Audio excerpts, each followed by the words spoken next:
On this week's episode of Play PS5, the podcast, Adam and Alex discuss the launch of the PS5. That's right, it is here. We also go into our experience with Astro's Playroom and the DualSense controller, and we also discuss how we feel about each of the launch titles. All of that and more on episode 13 of Play PS5, the podcast.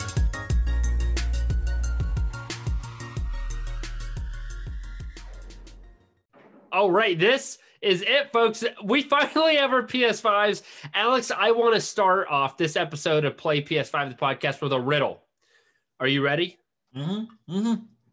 Is a fart a ghost? I feel like I know the answer to this. I don't know why. It's a ghost of your lunch. Boom! How come I feel like I can taste that joke? Because you were just talking about how you farted and it was hot and you could taste it. Here's the thing. Just like that fart took your breath away, the PS5 has taken my breath away, and I have been waiting since I got the box to talk about it, and I cannot wait to jump in tonight. Are you ready to hog tie this puppy down and talk about PS5, the games, and our overall experience? Yeah, man. All I want to do is play PS5, and I can't do that right now. I'm doing the next best thing. Talk about playing my PS5. So yeah, this is what I'm here for, man. This is what I was born for. See, that's right. The listeners don't understand that we're making a sacrifice right now. We should be playing a PS5. Instead, we're talking about it. So that they can hear us while they play their PS5. Oh my, you lucky SOBs. Listen, our Gamer Juice, I'm jumping in with some Pure Leaf herbal tea that is cherry hibiscus brewed or infused, I suppose. I like the Pure Leaf brand. I'm familiar with it. It's a subtle taste, not too sweet, which is definitely good. No caffeine, which is good. We're recording late at night. And I mean, still all the normal sugars, all that bull crap, but it's very good. I'm a big fan. I'm gonna be sipping on this. I also have some sparkling water, but I'm gonna try not to drink that because I'll be burping the whole time. Alex, I hope you got something fun here. You've alluded to it. Tell me what you got. Adam, that's such a queefy gamer juice on your part. Listen, this is the PlayStation 5 launch, and it's time to party. And when you party, you get loco. And to that end, I have purchased not 4 loco, a 5 loco. A 5 loco for PlayStation 5. We're going to get crazy. We're going to have a good time. I'm going to see if I can handle this, because I got some gaming to do after this podcast, and I'm a lightweight, and I've had very little to eat. So stick around, guys. This podcast might get interesting at the end. I want to know over under 5 nips that end up being shown at the end of this podcast. 5 nips? Like 1 nip 5 times, or like 2.5 people? I suppose it's going to have to be on separate occasions since there's only 2 of us. Well, I see one of those robot nips behind you right there on that poster. So that's 1 right there. Oh. Mr. Nip Scraper. Yeah. Bam. Bam. Okay. He is, for those listening, he's alluding to some posters that are behind me. Here's the thing, Alex. I want to jump into this hard and fast. But first, I think it would behoove us to talk about our launch day experience real quickly, at least for me, because mine was uneventful. I went to GameStop, waited about 40 minutes in line. I was probably, 15, 20 people deep, which I was surprised that a small GameStop in the suburbs of the city where I live had that many, but everything went pretty well, got in. I will say the handle on my PS5 box was ripped, which I was pretty disappointed for. I was like, you kidding me, dude? I just spent $400 on this thing, and you give me a freaking ripped handle. But 500, please, right? I don't know. Whatever. Did you get a digital one? No, I got a physical. But come on. They couldn't do anything about it, whatever. But not a huge deal. Really, I only want the box, so when I resell it, I can get more value for it, and that'll work. So, I mean, I plugged it. Everything has gone super smooth. The launch day experience for me was pretty good, and I'm happy with it. I want to know how your launch went. Adam, I know you want to do this quick, but I want to be there. I want to smell your GameStop. What time did you get there? Oh my gosh. I got there at 9:46. I stopped at Burger King first to get breakfast. Still didn't win anything. Still didn't win. That's all right. That's all right, because you had one waiting for you. Okay. Yeah. And yeah, so I got there, like I said, about 15 deep in line. There was a cutie behind me. I think I texted you that, but she was picking it up for her boyfriend. Dude, that boyfriend did not exist. She was afraid somebody was going to judge her. She was afraid you were going to judge her. We're not going to get this. Is not Alex teaches Adam how to date podcast. This is the PlayStation 5 podcast. Adam, what I want to know, did you have any funny situations? There was a time when I was camping out for a launch. I think it was the Wii or something like that. And everybody was lined up for the Wii, and we all get in there finally when they let you purchase it. And there was like one dude there who was lined up to get like Madden 21 or something like that. Like, he was not there for the console. There was some game launching at that time. That's what he was there for. Did you have anything funny like that happen? Anything weird? No. The guy first in line got there at 5 a.m. And at GameStop, you have to have a pre-order. Yeah, exactly. Yeah. So it's not like he was at risk of not getting his. I don't know. He was just like, oh, we didn't know what the line was going to be like. I was like, dude, you're an idiot. Whatever. We had several people show up and they were like, oh, you have to have pre-orders. And they left. Oh, that sucks. Other than that, yeah, nothing eventful. Like I said, it went smoothly. I have no regrets, no complaints. Everything went down. I got my PS5. I've been going hard to the basket ever since. We're not done with your experience yet, Adam. Adam, did you see any digital PlayStation 5s? Or what did you see more being sold of, digital or physical PlayStation 5s? I say disc or non-disc version. Yeah. Yeah, digital. So non-disc. Yeah. I think there were only 3 physical editions that were sold. Really? You and 2 others? I think, because I wanted to trade the box out. I was like, do you have any other physical editions that I can like switch because his handle's ripped? And he's like, no, you're the last one. We only sold like 3 of them. So I was like, okay, well, I guess it is what it is. Surprising, right? But yeah, I mean, a lot of people, they want to go digital. They don't see the value in reselling the games because they're fools. I'm going to play Godfall. I'm going to get 50 hours into it or something. I'm still not going to end up beating it because it's probably like a freaking 200-hour long game. And then I'm going to sell it back for $50. I paid $70. I got $20 for 50 hours of entertainment. You can't beat it. I am wondering, how long it's going to take for that physical edition to pay for itself in that price difference, that $100 price difference. How many times are you going to have to resell a game to get that money back? 10 games maybe, and then you're there. What? 10 games? What are you talking about? I mean, I don't know how much money. I never sell my games. So I have no idea. If I bought Godfall, which for what everyone else did for $70, I bought it for $70, and then I sell it back for $50, which I think is reasonable unless the game flops and no one wants to play it. Then I just made $50 that otherwise I would have wasted because I was going to buy it regardless. Okay. Give me 3 games. I will easily make that $100 up. And then, I'm just going to use it to buy more games. And it's an investment. Yeah. You've turned your PlayStation 5 into an investment vehicle. I get it. And then I'm going to rent it out and at kids' birthday parties. I mean, it's going to be fantastic. Listen, these things are hard to come by now. And so you probably could start some sort of business like that where you rent it out. Godfall wants me to lead into my experience. Are you okay if I start covering my launch day experience? I want this to be super small because I want to talk about the PS5. I know. This is the fun stuff for me though. So I unfortunately got called into work and I had to work in the morning, which ended up being kind of a blessing in disguise because even though I pre-ordered through PlayStation and I got the FedEx notification like on Monday, that my order was in my city, but they were told by Sony not to deliver it until the day of release. Mine was not delivered until about 3:00. I took a half day of work. I got all cut up. I was able to go home. I went home. I actually grabbed a fat nap from like 2 to 3 and woke up right as the FedEx dude was dropping it off. It was interesting. The box that they delivered it in was exactly the size of the PlayStation 5 box. So if somebody knew what a PlayStation 5 looked like in terms of size, they probably would have known that it was a box they could have stolen or whatever. But honestly, it looked kind of nondescript, which made me feel good, even though I got it right as they dropped it off. So that was nice. Open that sucker up. They had a code in there for people who buy from PlayStation Direct. They had a little code in there that said like, thank you for buying our game or being a loyal customer, something like that. And I was all excited, like I'm going to get some kind of sweet deal or some kind of free game or something. No, it gave me like a special avatar. which kind of sucks because I like my Res avatar, so I'm certainly not going to change it.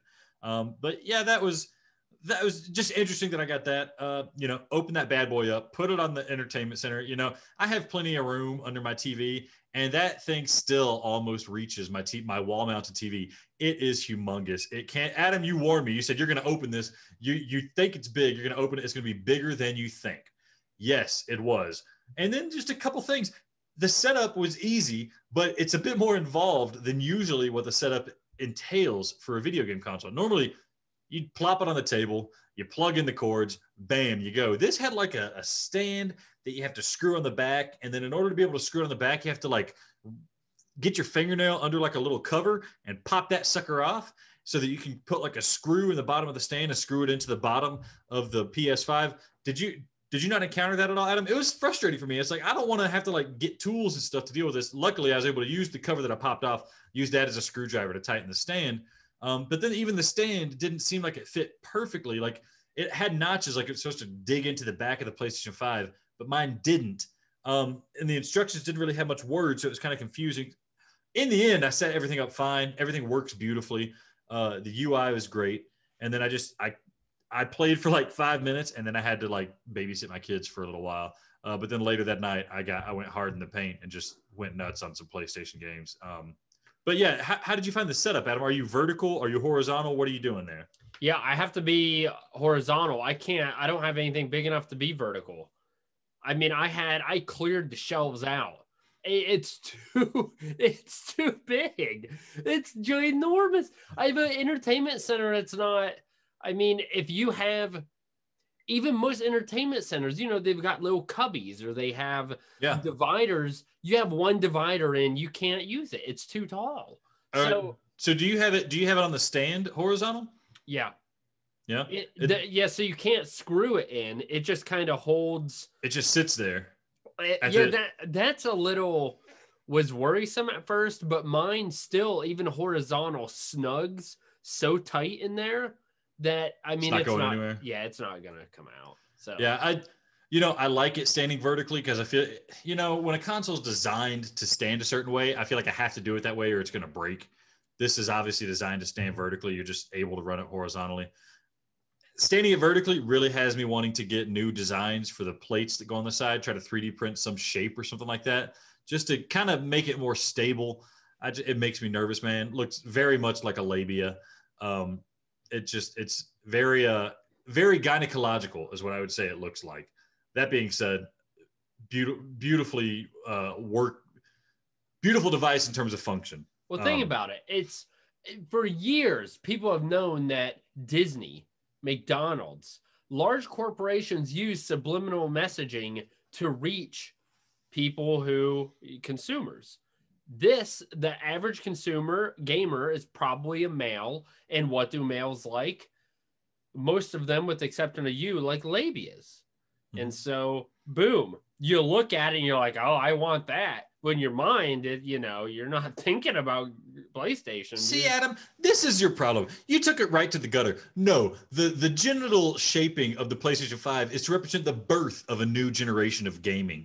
This is it. The new games are coming through the PlayStation 5 entertainment canal outside of that PlayStation 5 and into your face, and you're digging your face right there, and you're delivering head first these new games, these new experiences, and these new dual senses. So yeah, it's not sexual, Adam. It's gynecological, and it's birthing. You're birthing new experiences with the PlayStation 5. Okay, so can we jump into the PlayStation 5 at this point? That was my segue. Yeah. I mean, your segue was we're birthing into a new conversation. So okay. So the PS5 performance, we'll talk about that in general. Then we're going to jump into some of the games that we've played, just so you listening know where we're going. So the performance I found, first of all, on my Sony TV, I've got to admit, everything looks incredible. Even the games that aren't necessarily graphical masterpieces, easily the best looking games I've ever played in my life. So what? Sorry to interrupt you in this, but I'm going to forget these questions if I don't ask. What resolution were you running on your last TV that you were playing PlayStation 4 on? I don't. Is it 1080p? I bet it probably was. I have the TV box back there, but I don't want to dig in right now. Yeah. So you weren't running on a 4K TV, and so this is not only are you doing the PlayStation 5, but you're doing it right and doing your first 4K experience on a nice 4K TV, probably way better TV than I've ever had as well. So it's like a double whammy of improvement for you. That's awesome. Yeah. That's awesome. That frame rate too is, dude, it's like literally I cannot. It's almost.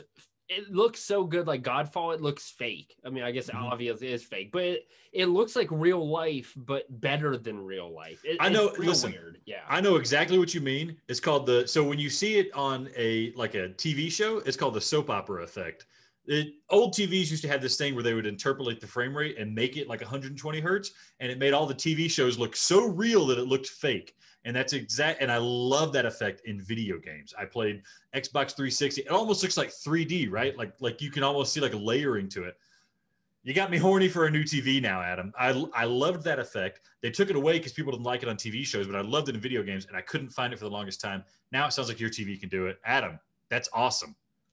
It's very like there was a scene in Godfall where I played the Pathless. It looks very good, but it's obviously not realistic. Like there's no real ray tracing or anything in there. And then obviously Astro's Playroom, again, very good graphics, but not the same capabilities as Godfall. But there was a scene in Godfall where I don't know, a sword falls and it's like a zoom in shot of the sword falling on like this silk, not robe, but like a cloth or some type of runner.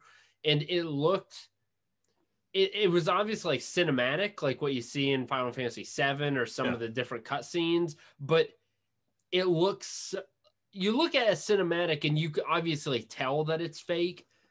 This was like a mixture. It looked real, but it looked too good to be real, but it didn't look cinematic. It really, you take away the fantasy aspect of it and just showed me like that robe or whatever it was. I would have been like, yeah, that is someone took that on a high-end camera. It was incredible. It's awesome. So graphically, I'm thrilled. Yeah. Yeah. So what do you attribute this newfound benefit? Do you attribute it to the new console, the PlayStation 5, or do you attribute it mostly to the TV, or a little bit of this, a little bit of that? How do you split it?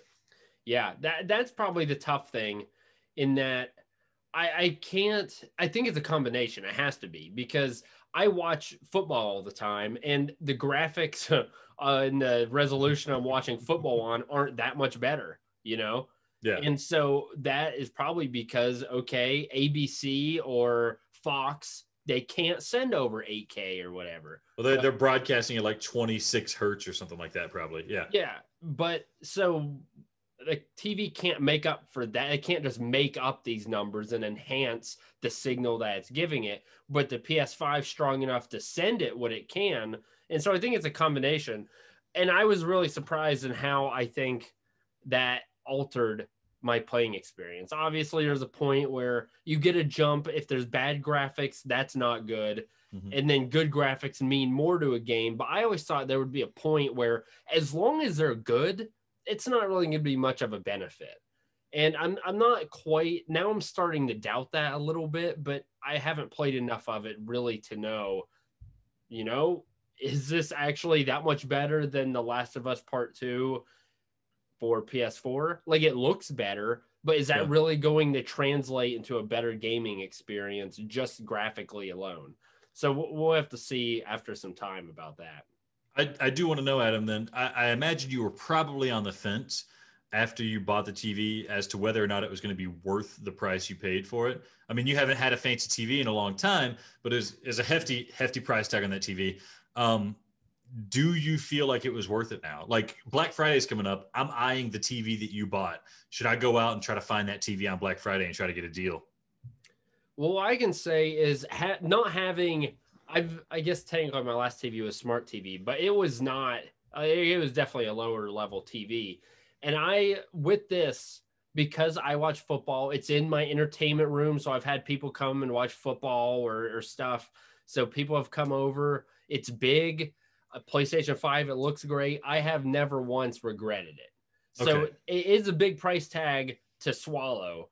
But if you have the extra funds or you're saving money away, you can talk to your your wife, parents, whoever, and that could be part of a Christmas gift, I would go for it because it's awesome if you know that you're going to be wherever you're at for a while and you could set it up and not have to move it frequently. Because the thing is heavy and it's really stressful moving a TV that's $1,500 because it only takes one drop, one thing to land on the screen, one scratch, and then you want to die. But I would say pull the trigger, man. It's real good. I don't know what you're playing on now, so maybe it's not as steep of a jump as what I encountered, but it's pretty sweet. I love the TV.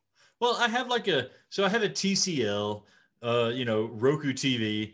It got good reviews. It has all the numbers, but I think there's differences in like the level of how good HDR is, whether the 60 Hertz is a true 60 Hertz, whether the 4K is a true 4K. And if ever there's going to be a TV that's not delivering the true 4K and the true HDR and the true 60 Hertz, it's going to be one of these budget TVs like the TCL. I mostly got it because it was freaking humongous and under $500. Adam, is this what you spent all that money that you saved by mooching off my PlayStation account? Is it this how you got the money to do that? You got it. Another thing I'll mention before we need to move on is I saw people on Twitter talking about, I believe it was with Godfall, that it was, I think it was that when they tried to play the game, although it's available in HDR, for some reason, when they played the game, I don't know, between the PS5 and the TV, something didn't match and it wouldn't let them play it in HDR mode. Whereas for my TV, that's never been an issue. I definitely got HDR enabled. I've never had a single issue. They go well together. I mean, I also feel pretty comfortable, both of them being Sony products. And the TV just got the HDMI 2.1 firmware update. So, oh, nice. I mean, you got everything you need for the maximum experience for your PS5. So just to be clear, what TV did you get? X900? Yeah, it's weird, their naming convention. It's like the Bravia X90H.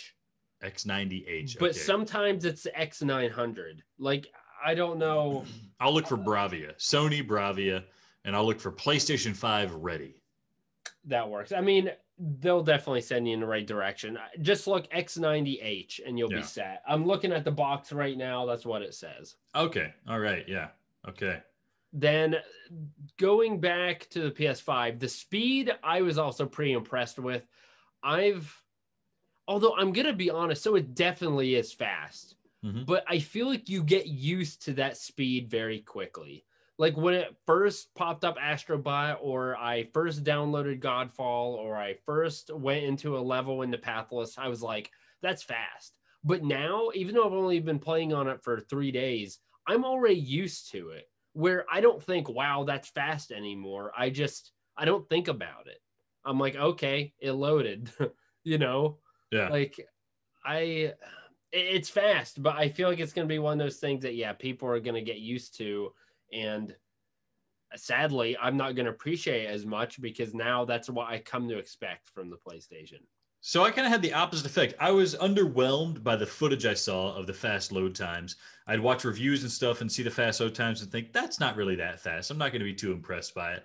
But now, having actually played like Astro's Playroom and Spider-Man and Demon's Souls especially, there's a handful of times where I'll be playing the game and it'll do one of those kind of load screen type things. And I think, oh, here we go. This is going to be the load screen. And before I can finish that thought, bam, I'm ready to play.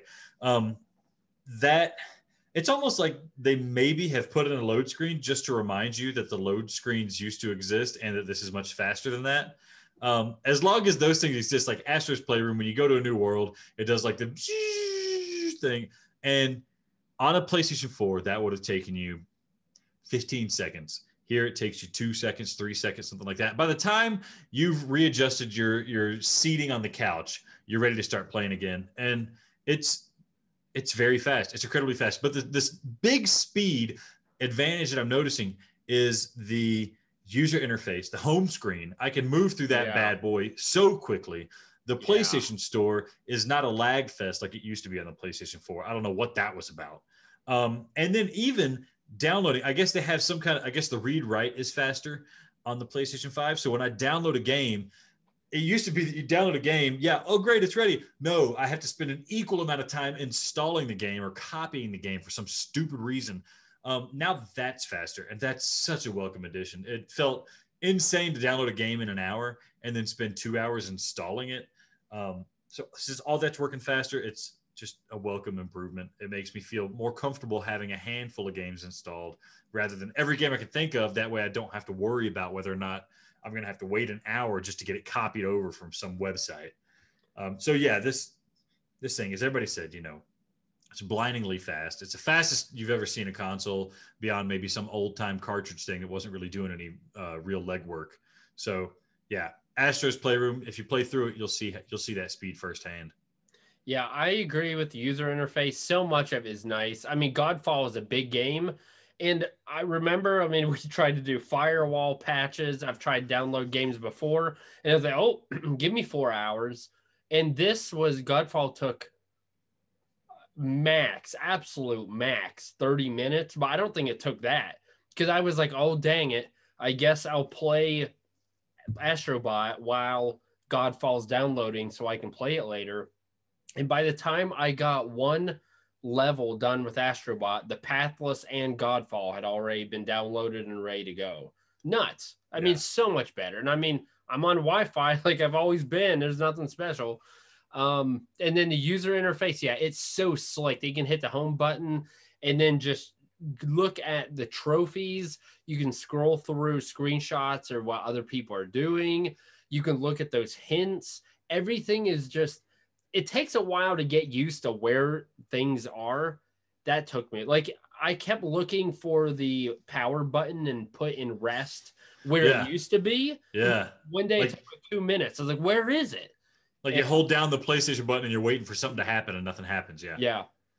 So there's a little learning curve there. But once you get used to that and you know where the things are, dude, it's so fast. PlayStation Store was awesome. I redeemed a code. We got the Pathless for a review code, and then I downloaded like a demo and stuff, and it's so fast. It's integrated in well.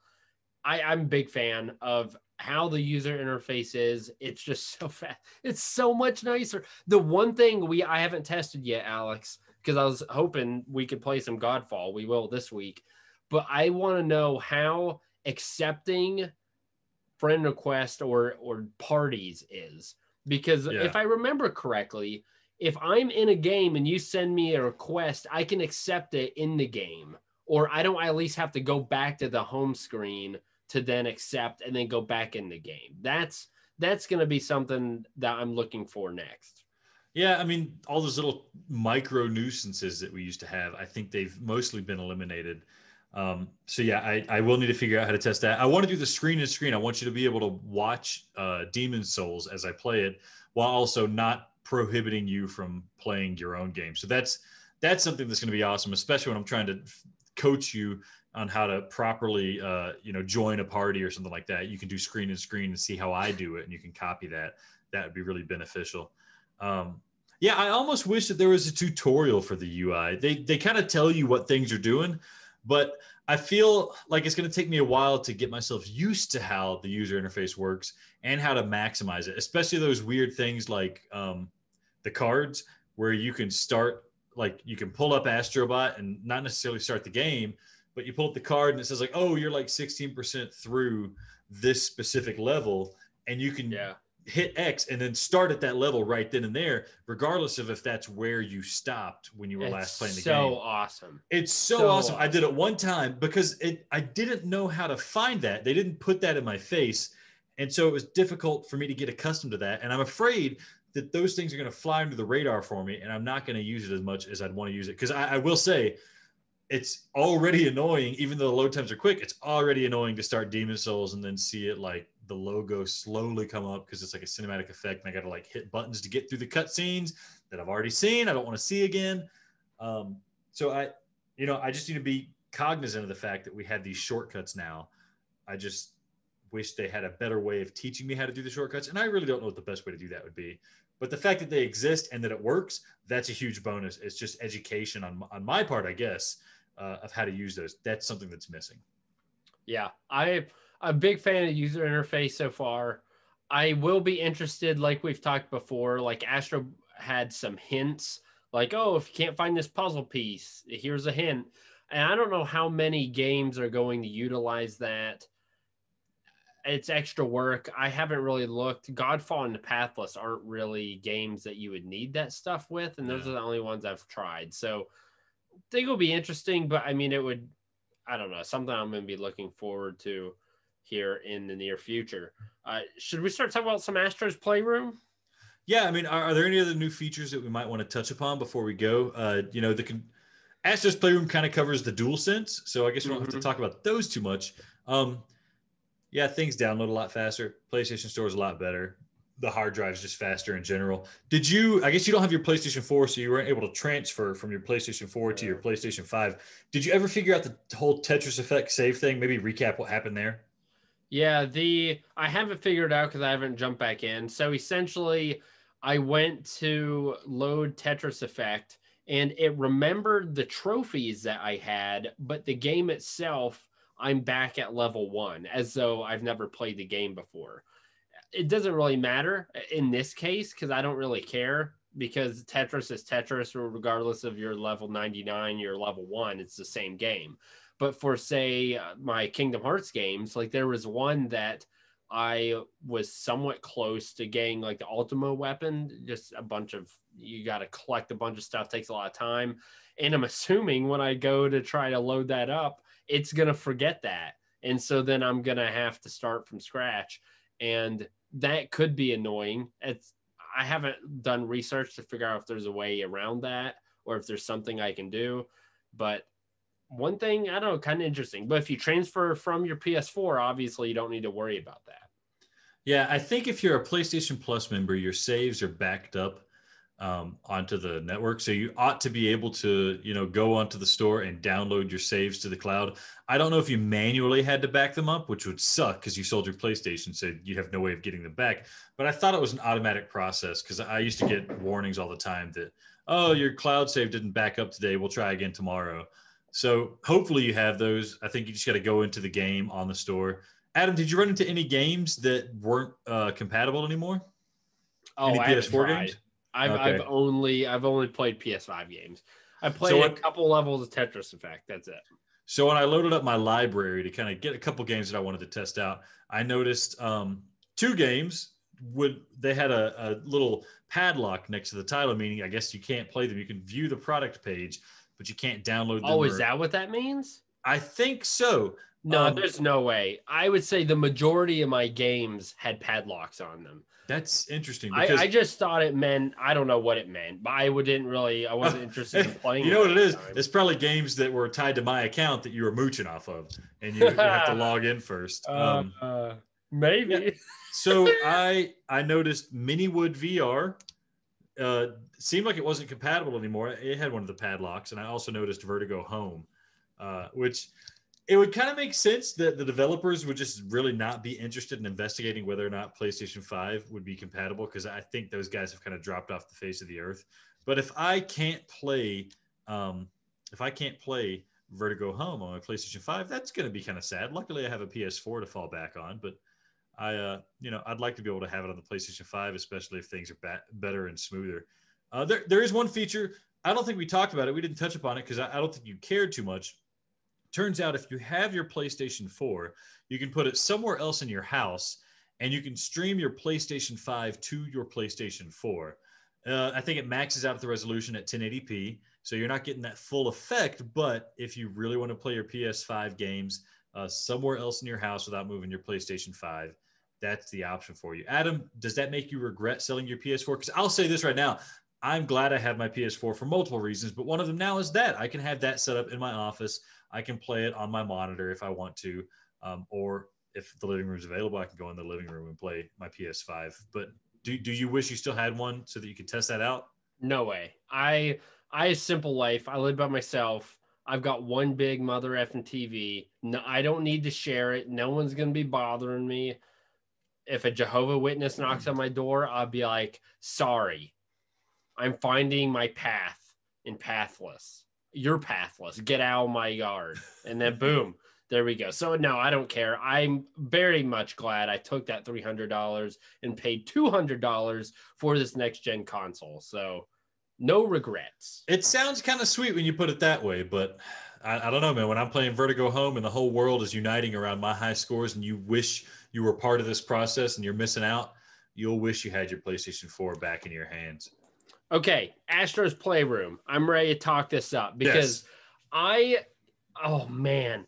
So I've played a decent amount of Godfall. I've finished The Pathless and I finished Astro's Playroom.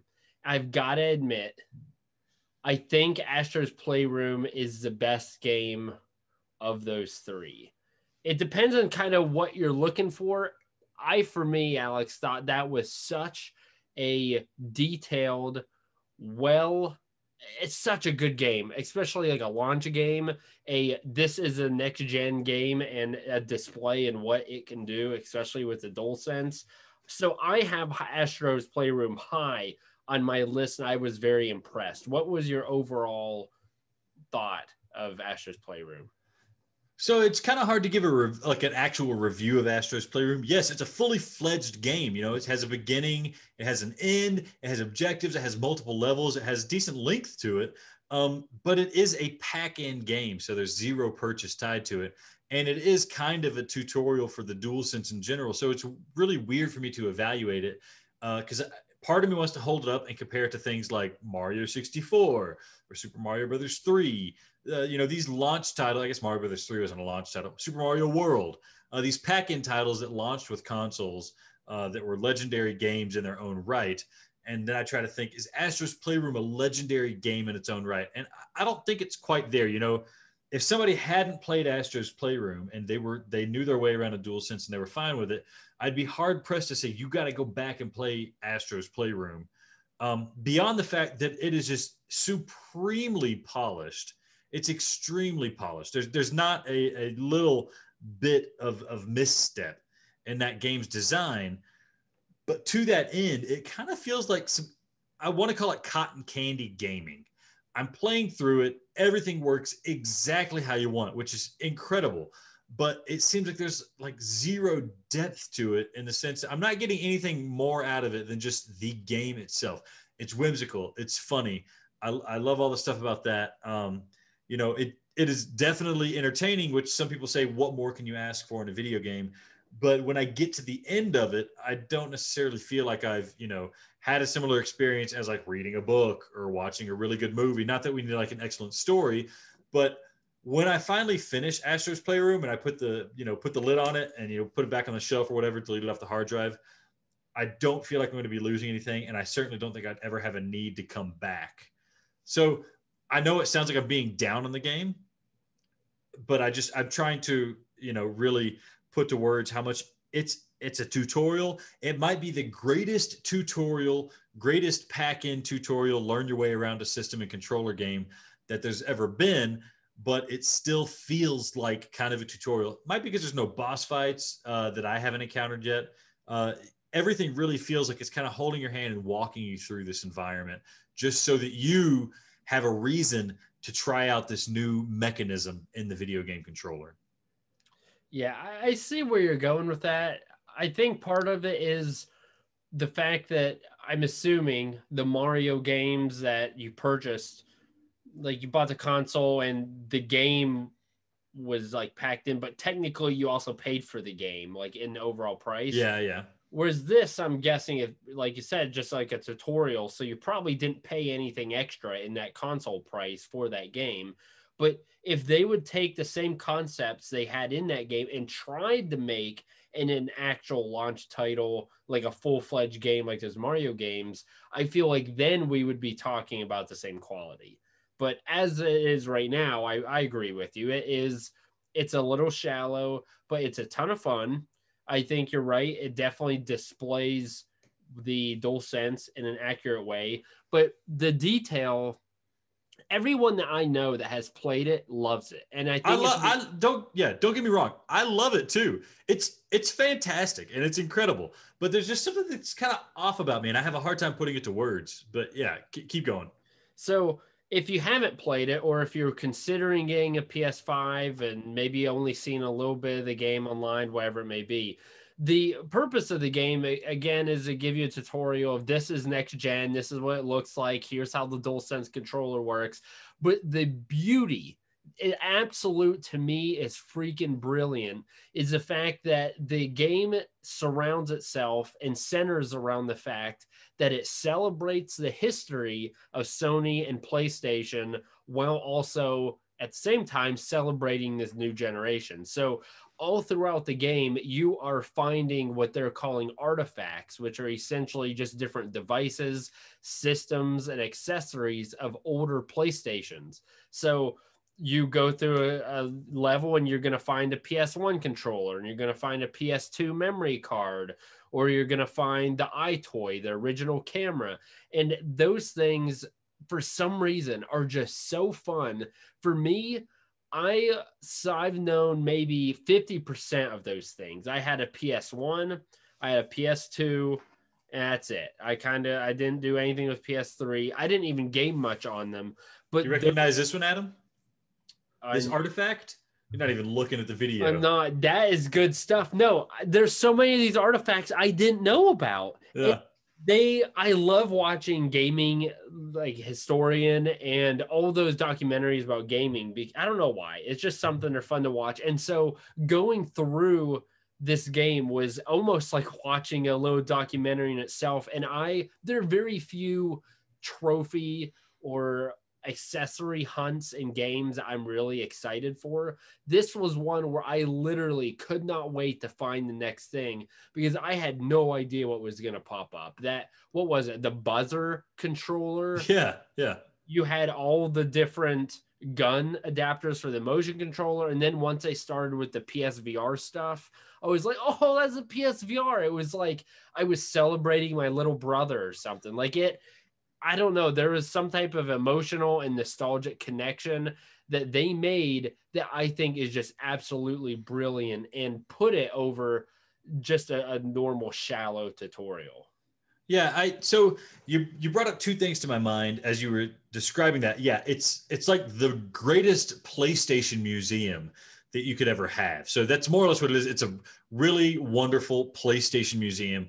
You have the little cameos of the robots in each level doing little scenes from each video game. You have a little guy dressed up like a Bloodborne guy, slashing away at the grass.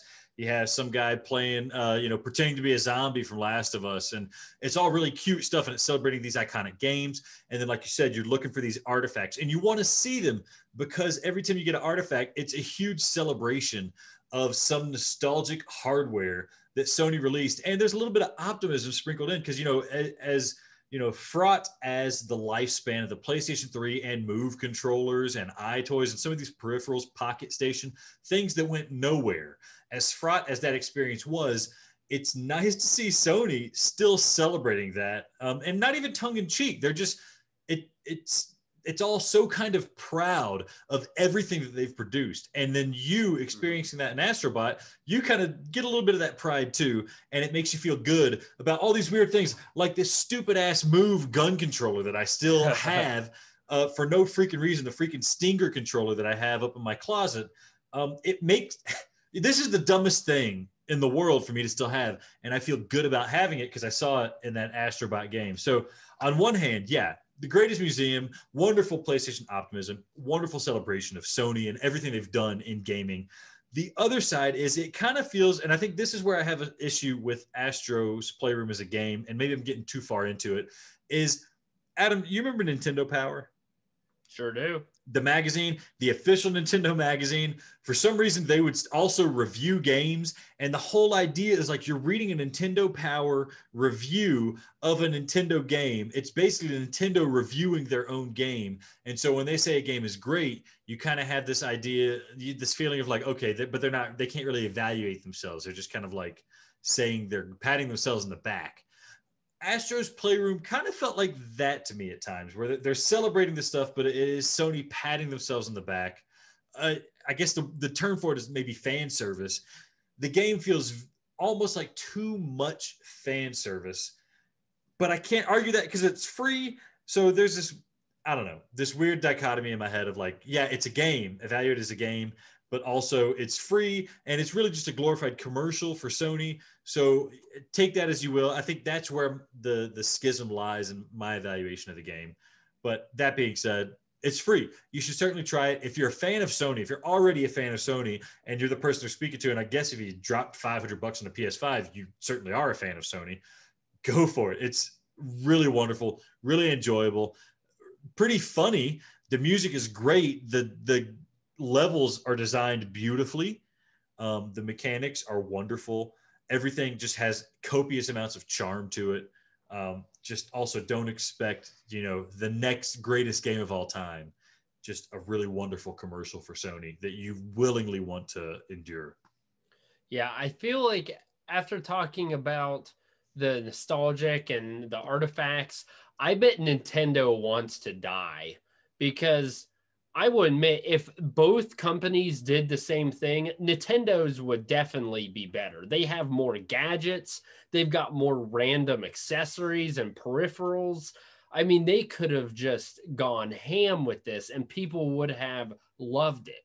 Now, I feel like you can't really do it because Sony already did, right? You can't just copycat it.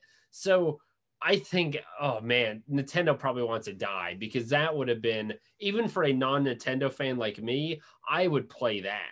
I don't know how they would do it. Maybe Nintendo they kind of did a weird version in Super Smash Brothers. They have allusions to everything they've ever done, but you got to like Super Smash Brothers to get through it.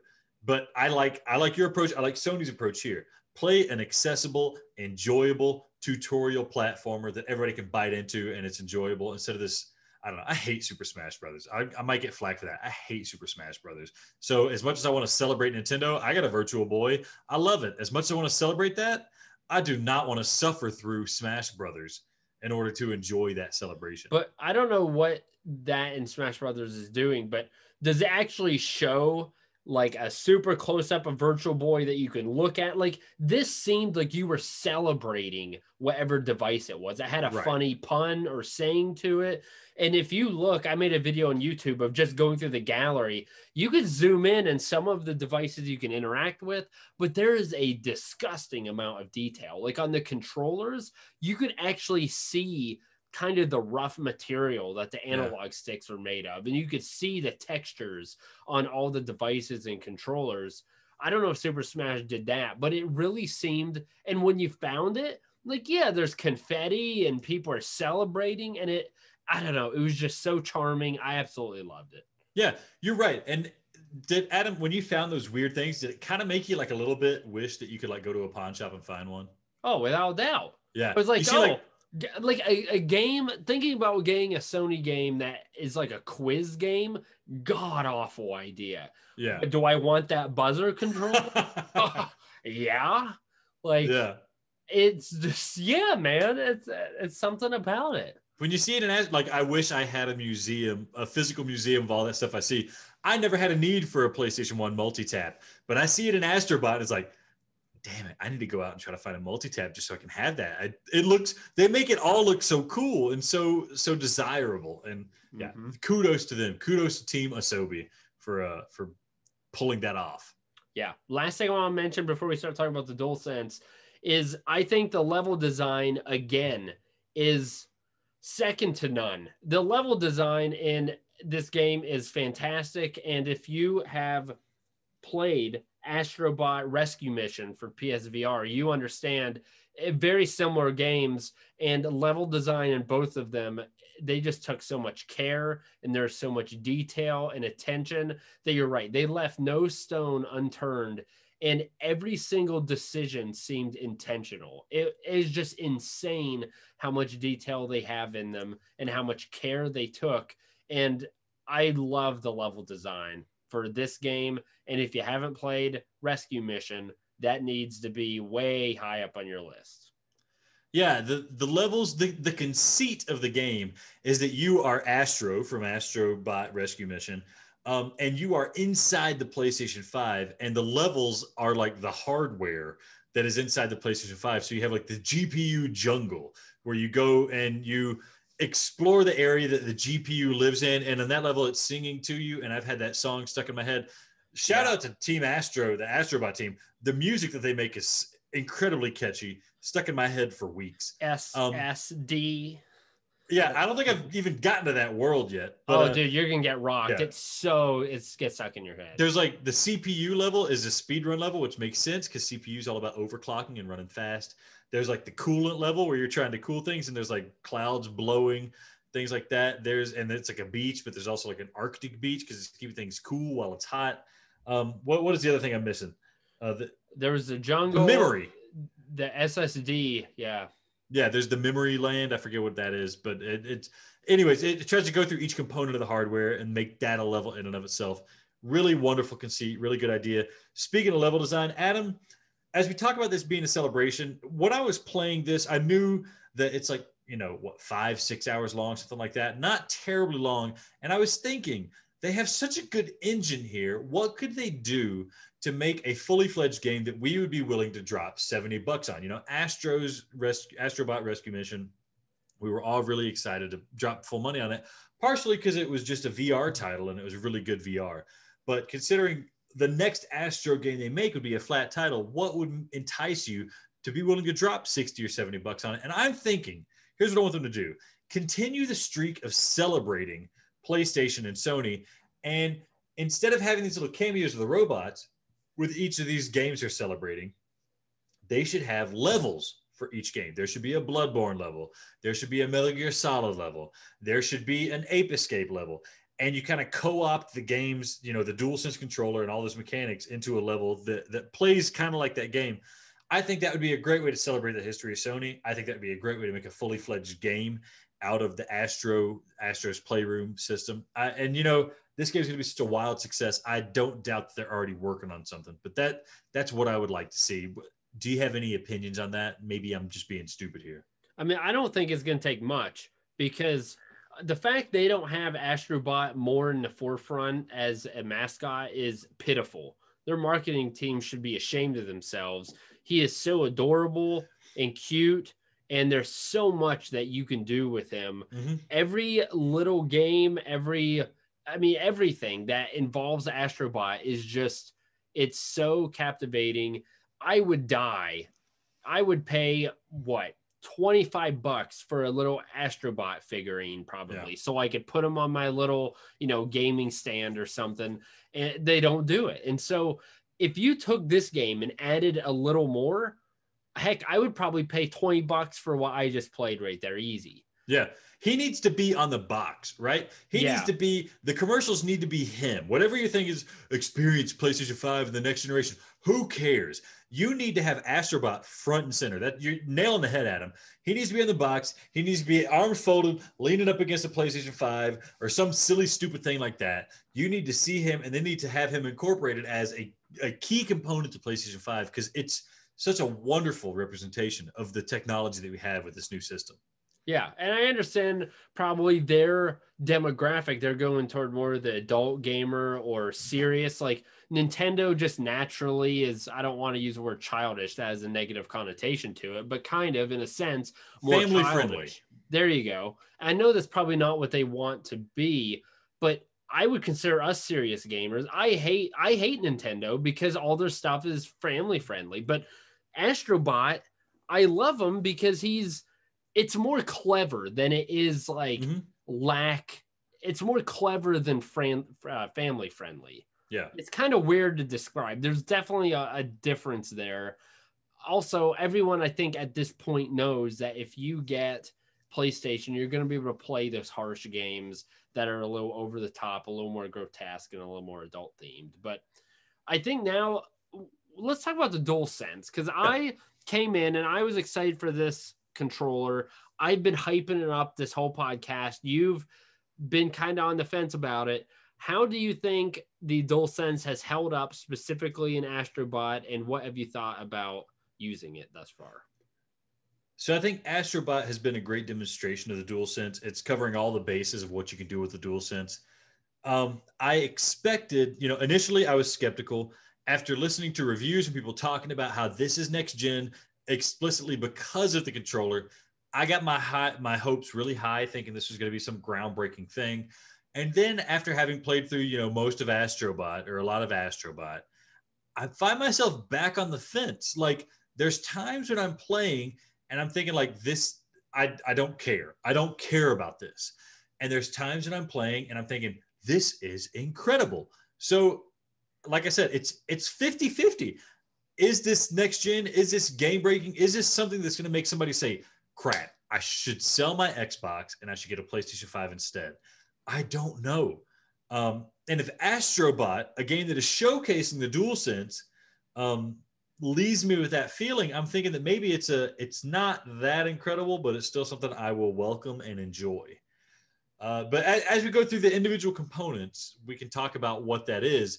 But that's kind of my overall feeling. I'm still split. I'm still right down the middle, 50-50. Is this next gen? Is this not next gen due to the controller? How do you feel, Adam? Yeah, I love the DualSense. It has held up to what I was hoping and maybe even been a little better. So, and now I'll start kind of our discussion here. The things that I love about it. So I've played 2 games that use the adaptive triggers. Both of them involved arrows, I guess. Yeah. So Astrobot, anytime you shoot an arrow, those adaptive triggers pull back on you. You feel it. It's tighter. Same thing on the Pathless. And it's something that I think, especially with the Pathless, I don't know. I was halfway through and I was like, wait, are these pulling tighter? Because I noticed I don't know, the controller, it's kind of weird to use your middle finger and your index finger for the 2 buttons. I feel like the PS4 DualShock, I was easily able to use both fingers for the R1 and R2. This one, not really. So I was trying to use the same finger. And I remembered in the Pathless, I was like, man, my finger is kind of like sore. And I didn't even notice that it was using the adaptive triggers until my finger was sore.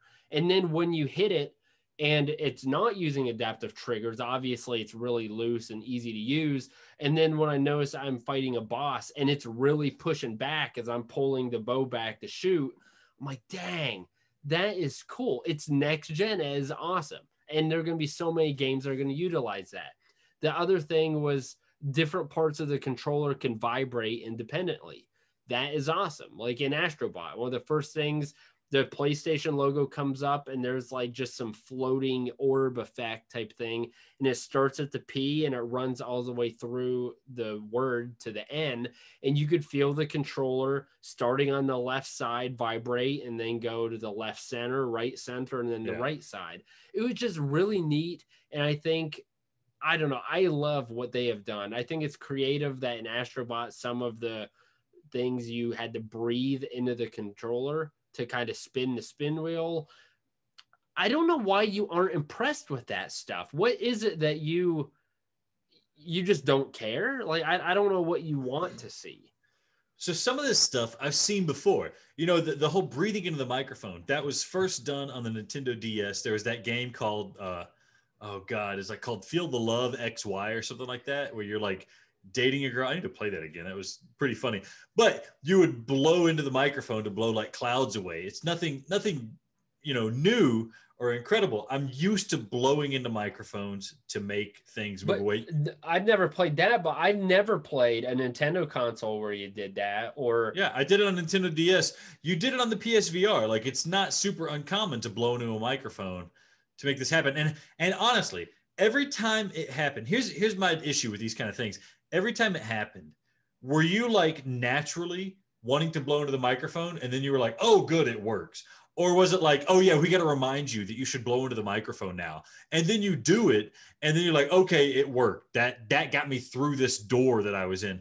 There's no way they would integrate that into the normal natural flow of gameplay to where I'd be like, yeah, combo, square, X, square, triangle. That never works. That your body never naturally, your brain never naturally tells you, okay, and now blow into the controller.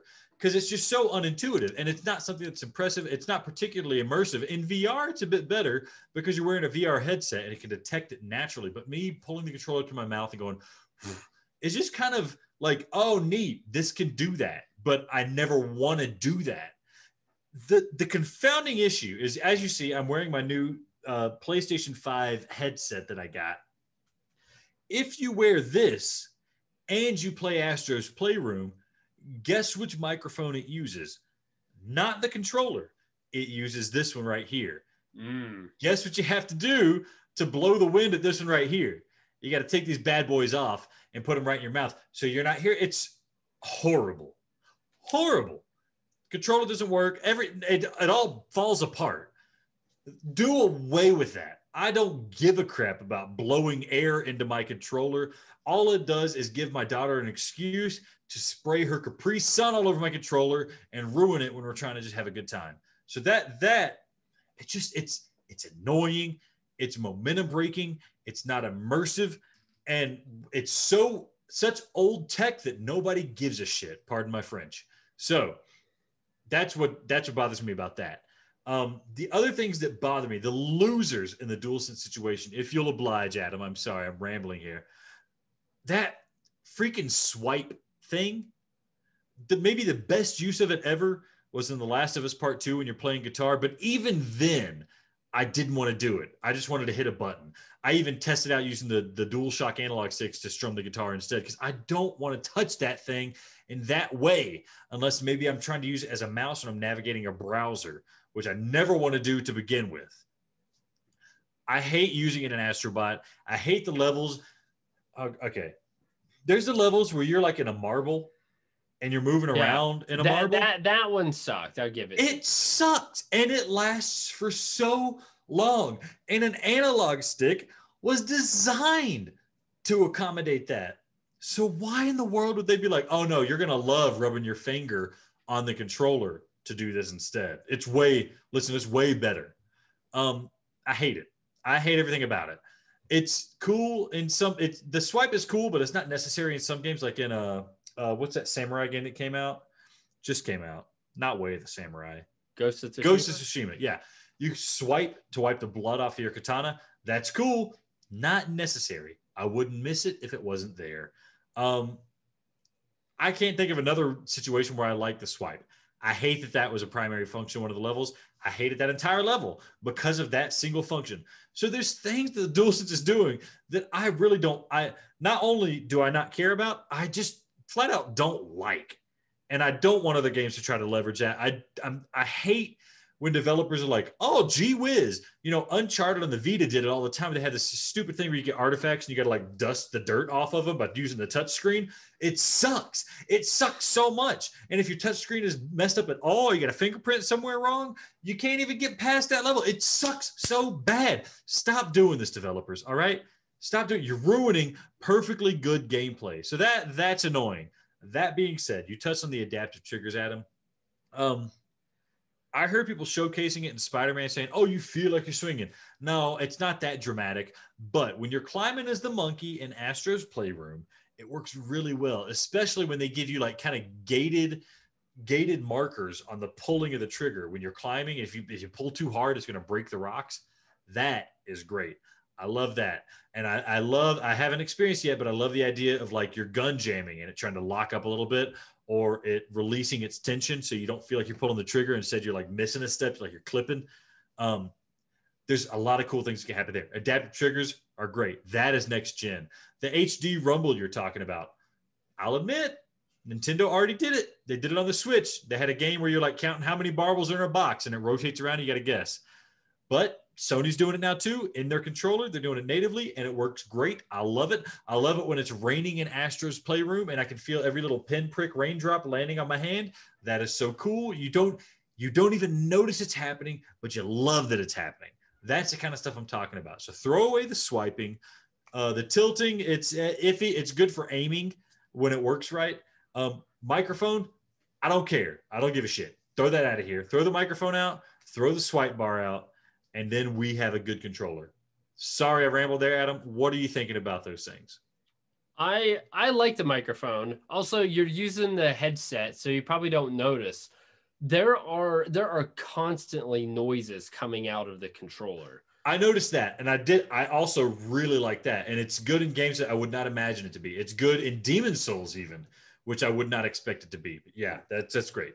Yeah, I was really surprised. I mean, constantly there are noises coming out of there. And you're right, you wouldn't think it would really help much. But I don't know. There's something to it that I think is pretty neat. Also, the fact that when I am streaming or when I'm talking to someone, it's using the microphone. It sounds good. It's real nice. I like that. Rumble, I'm a fan. Adaptive triggers, I love. Tilt and motion control, it works as it should.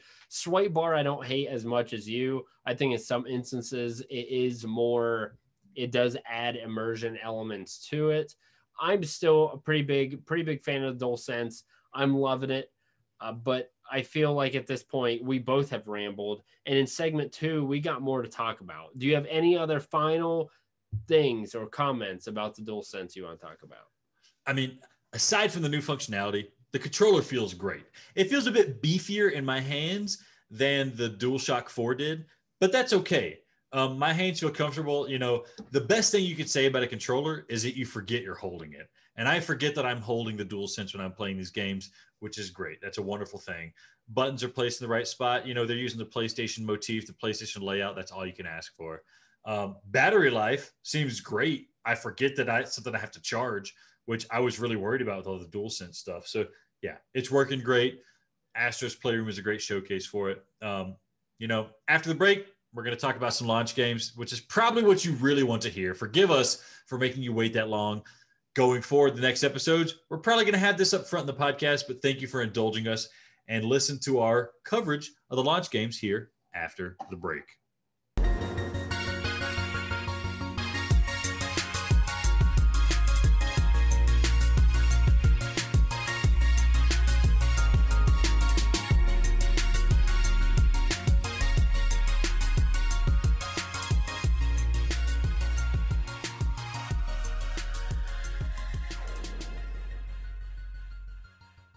Welcome back to Play PS5, the podcast launch edition, physical edition, pre-order edition. That's right. If you didn't pre-order a PlayStation 5, you probably don't have a PlayStation 5. But guess what? Adam and I have PlayStation 5s, and we're here to talk to you about what it's like to have a PlayStation 5, specifically what it's like to play games that came out around the time of the PlayStation 5. So we're going to break down some games that we played. Adam and I have different tastes, and so we played different games. Adam, how about you start us off? Tell us about a game that you played in this launch window of the PlayStation 5. So we both played Astro's Playroom. I kind of already talked about, I'm a big fan of Astro's Playroom. That was the first game I played and finished. Big fan of it. I'm not going to reiterate. So that's the first game I played. I then downloaded the Pathless. I have finished the Pathless. I have a review up on our YouTube page. Just look up Play PS5 podcast, something like that, and we'll pop up. I'm going to talk more in depth. I'm going to do a full review next week of that game because I want to dive into it more than we have time for this week. And my main goal, Alex, is going to be to convince you to play the game because ultimately you play as a hunter. There are these islands that there is a antagonist called the Godslayer. He put a dark curse among the islands and you work with, they just call her Mother Eagle, like an eagle that created the land and watches over it. You work with her, which ends up being your pet eagle, to then go, and there are 4 different islands with 4 different animals that are under a dark curse. You help lift that curse of them, and it really is as much of a game as it is a piece of art. It is the perfect game for you, Alex. It's a lot more of those games that it's easy. It's a lot more about the journey than it is actually about the gameplay. So it's a rhythmic shooter. As you move, it's very fast, dynamic. It's all about exploration, and essentially just hold the trigger button down, and there are these little talismans. There's just like little orbs kind of in the sky that you shoot at, and when you do, it gives you more burst. That's how you traverse the land, and then you fly with your eagle. It's a beautiful game. It's a great art style. The music is fantastic. And again, I'll dive into it more next week. Look at my review for YouTube. If you haven't played it, it's $40. Maybe a little steep, but it is a quality game, and I am without a doubt glad I played it. So quick Quick question, Adam. This is probably going to be the defining element as to whether or not I dropped $40 on it. I mean, I love Giant Squid, the developer. I love Annapurna, the publisher, who also purchased our favorite, game of the year, whole games podcast game of the year, Outer Wilds. They published that. How long is the game? 6 to 8 hours, I'd say. All right. That's right up my alley. I could probably play it an hour every day and get it done in a week, which is what I need. Okay. Yeah. I'm interested. Hook, line, sinker. And if I tell you in the beginning, I wasted an hour because the game doesn't tell you what to do. You have no freaking idea what to do. That's what I like. Yeah. I love it. Okay. I was going to say, I would be willing to give you a little push in the right direction. That way you didn't waste that time in the beginning. But if you just want to learn it all your own, feel free. But yeah, so if it could have been done even less than that. So it's a slippery slope. Some people are going to want it longer for $40. People like you, especially with that type of art style and the type of game it is, it's right up your alley. Yeah. Seems like a game that's explicitly for me, except for the fact that I was burned last time there was a bird-focused game when I played Falcon Age on the PSVR. I'm going to ignore that and just focus on the fact that it's Giant Squid, Annapurna, and I only need to give it 8 hours. All right. Yep. Next week, I'm gonna convince you that you're gonna pull the trigger. Great. Okay. Right. What's first game you played? I mean, you already mentioned it. I'll mention it again. Astro. I kind of went extensive on my thoughts just last segment, so I'll skip that here. But then I also purchased Spider-Man Miles Morales, and I purchased the Ultimate Edition, which had the PS4 version of Spider-Man, which I have not played, but I've heard amazing things about. I'm a fan of Insomniac. I know they basically can't make a bad game. So I haven't played the PS4 Spider-Man. I jumped right into Miles Morales Edition, partially because I wanted to just, I know it's a game that's going to be a showcase of the PlayStation 5, but also for some reason, my 4-year-old daughter really likes Spider-Man. Cool, whatever. So it's a game we play together. She likes to just jump on the cars and have them drive her around town. Whatever, that's fine. I like to swing around town and aimlessly, try to complete some challenges and, explore how the combat works and stuff like that.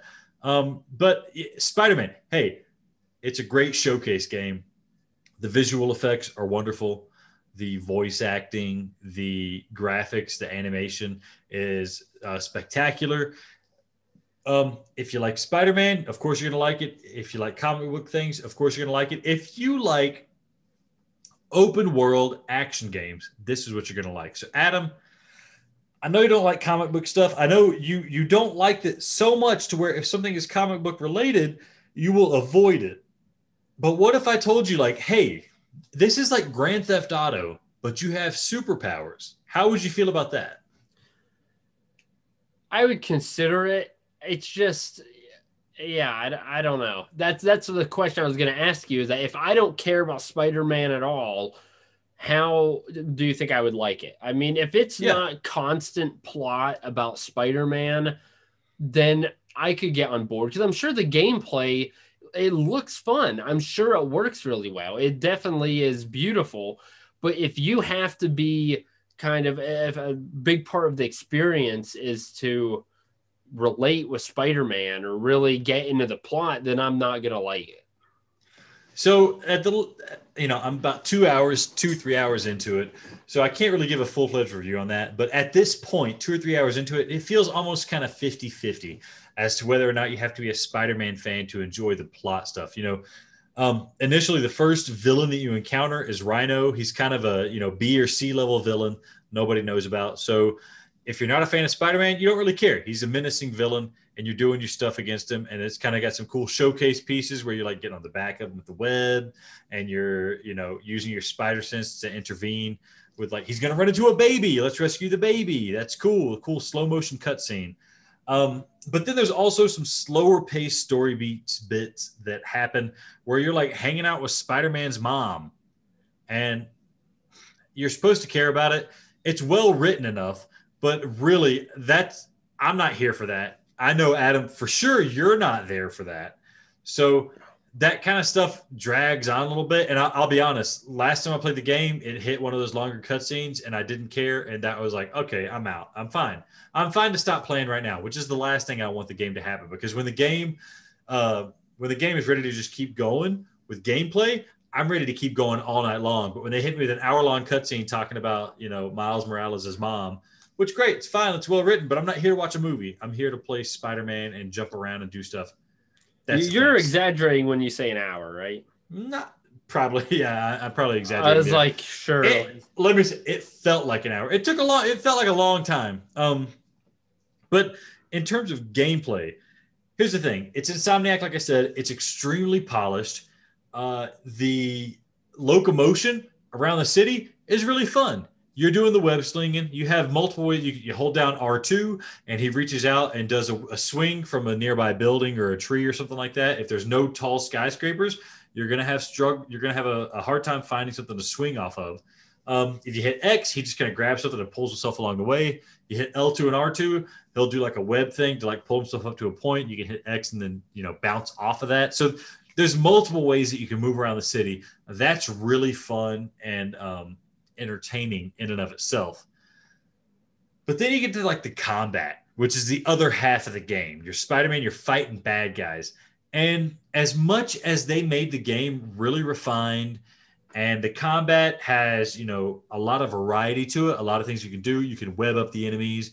You can stun them. You can slide between their legs and punch them from behind. You can pull their weapons off of them and swing it around and hit them upside the head with it. You hit them in the air and then slam them to the ground. There's a ton of things you can do, but everything is so contextualized that it feels hard to understand exactly what you're about to do. For example, it just like, you know, I'd hit a guy up in the air and then I would be ready to like hit triangle to try to slam him back down into the ground with the web. But there happened to be like another guy in my character's line of sight. And instead I started webbing him up and pulled myself towards him. And so it gets to the point where the game feels really button mashy, which part of me says that's great because you want to just look and feel like Spider-Man, but we don't have the spider sense to actually do it. So this game kind of meets you halfway and does the superhero stuff for you. That's cool. But the other part of me wants to feel awesome, like I've learned something and I've applied some level of skill to it. And when I fight these bad guys, I'm just like, yeah, I pulled that off. I'm the badass and I'm playing Spider-Man doing this cool stuff. Now you can up the difficulty level, which maybe has an effect on that, but really just the contextualization, the over contextualization of what I would say makes the combat feel kind of funny. It ultimately makes everything feel really cinematic, which I guess this is supposed to feel like a glorified Spider-Man movie, which it does. There's all sorts of bonuses and challenges you can do throughout the city. The game I've heard is like, 9 or 10 hours long. That estimate seems to hold true. I've spent, 2 or 3 hours on it and it says I'm, about 10 to 20% done. So it's not the longest game in the world, but you get your money's worth. You got the other Spider-Man hanging out in front of you. So that's my rundown of the game. Adam, are you interested? More interested? Less interested? Same interested? How do you feel about Spider-Man now?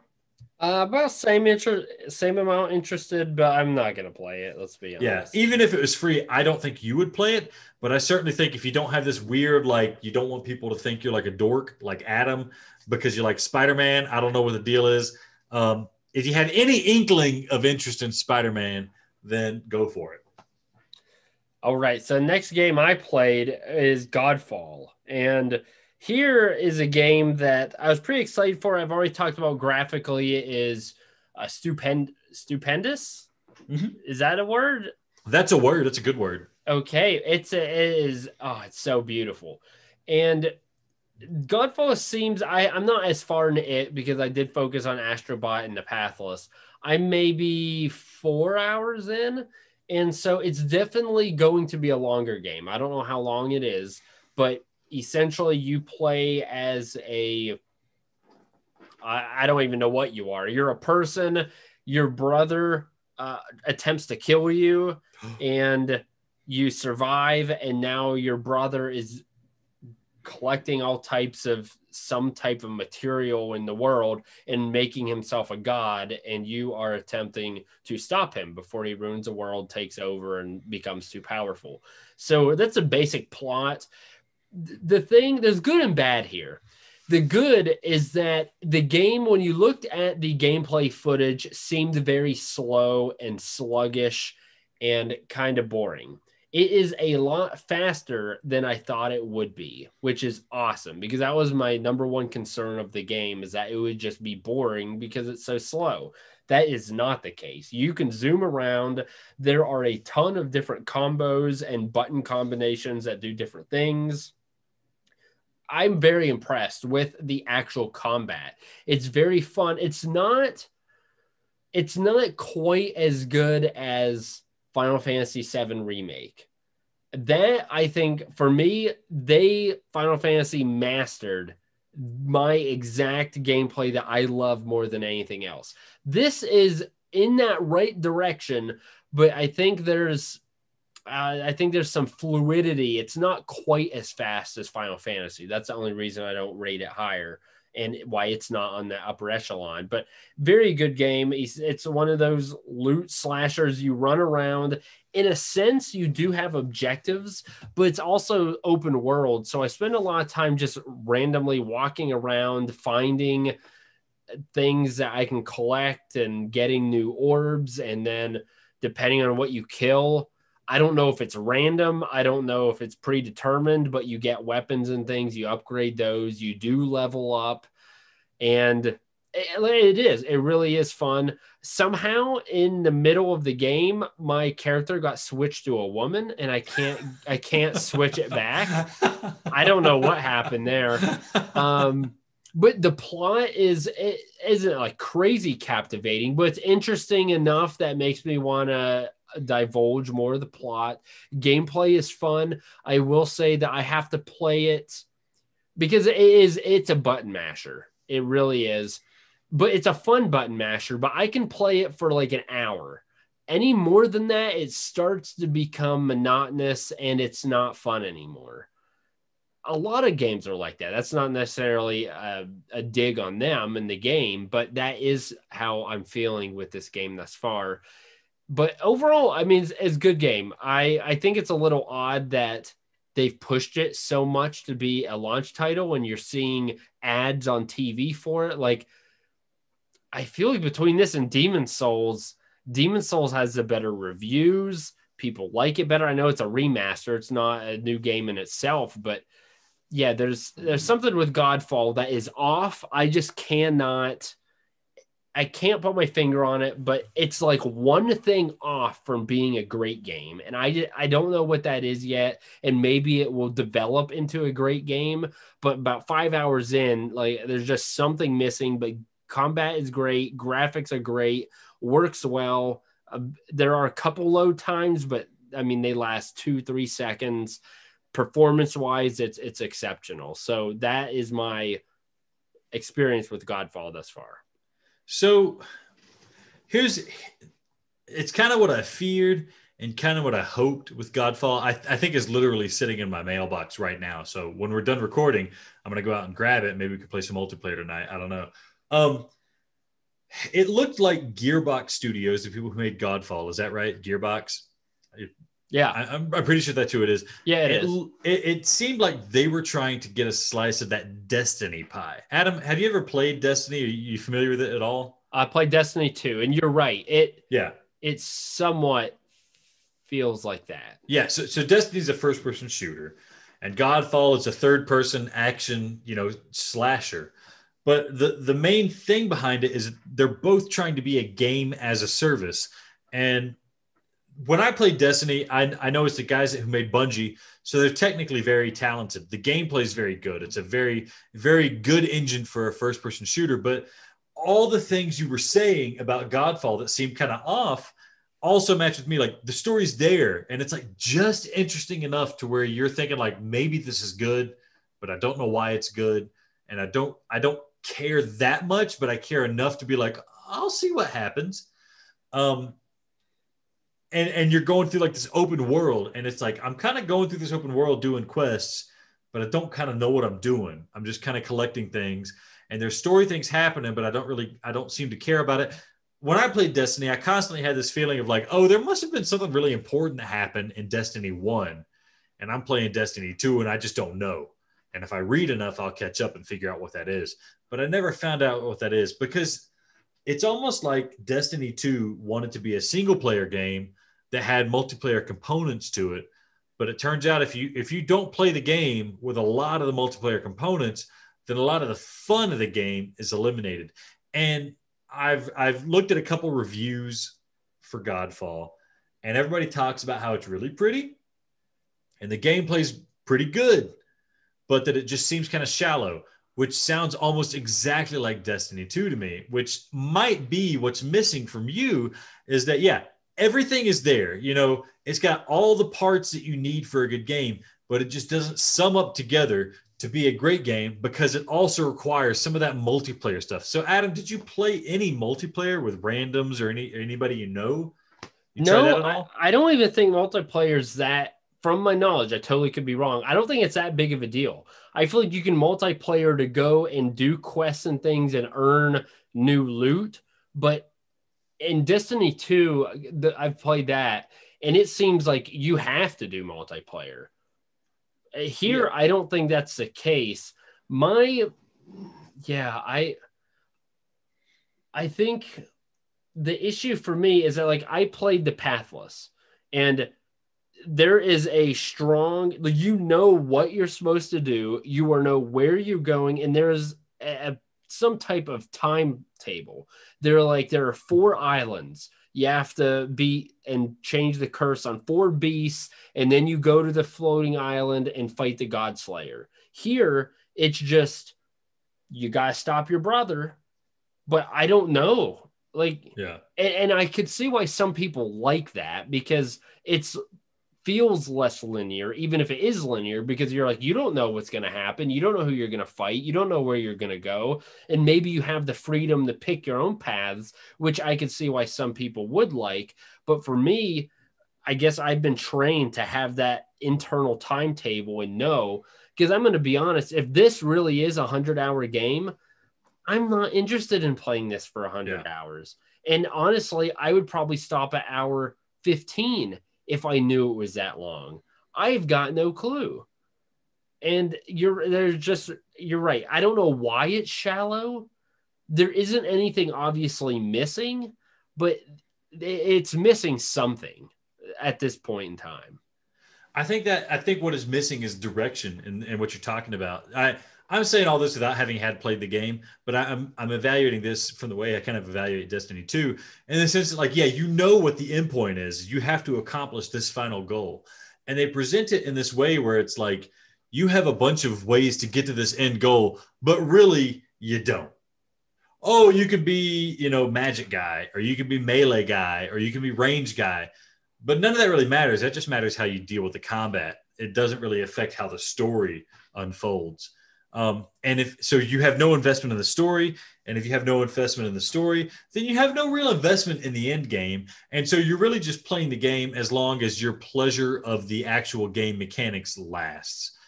It sounds like this game has game mechanics that are fun enough to tinker with for, like you said, about 15, 20 hours, which I'm fine with because I don't have a ton of time, and I can enjoy some hack and slash, rote looter gameplay for about 20 hours and feel like I got my money's worth.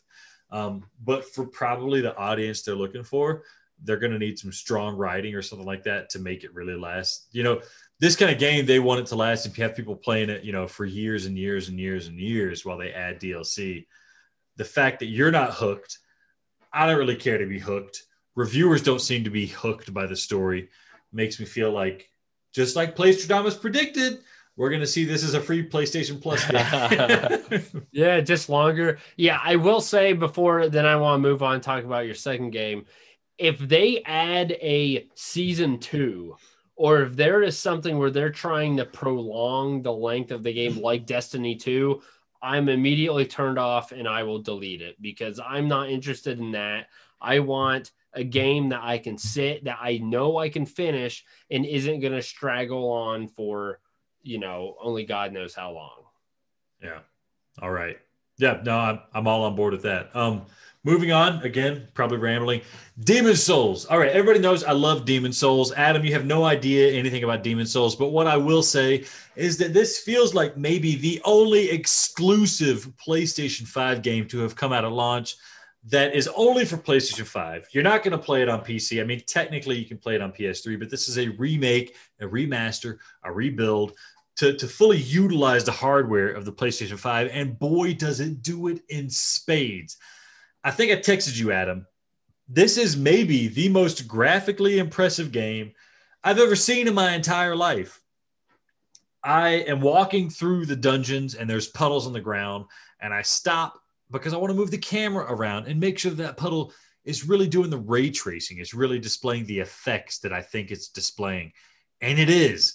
It's glorious and it's magnificent. One of the things about Demon's Souls, it's one of those Dark Souls-like games, kind of rogue-like games where you're supposed to die a lot and learn every time you die. In Demon's Souls, when you die, you lose your physical body and you run around as a spirit, but you can regain your physical body if you defeat a boss or something like that.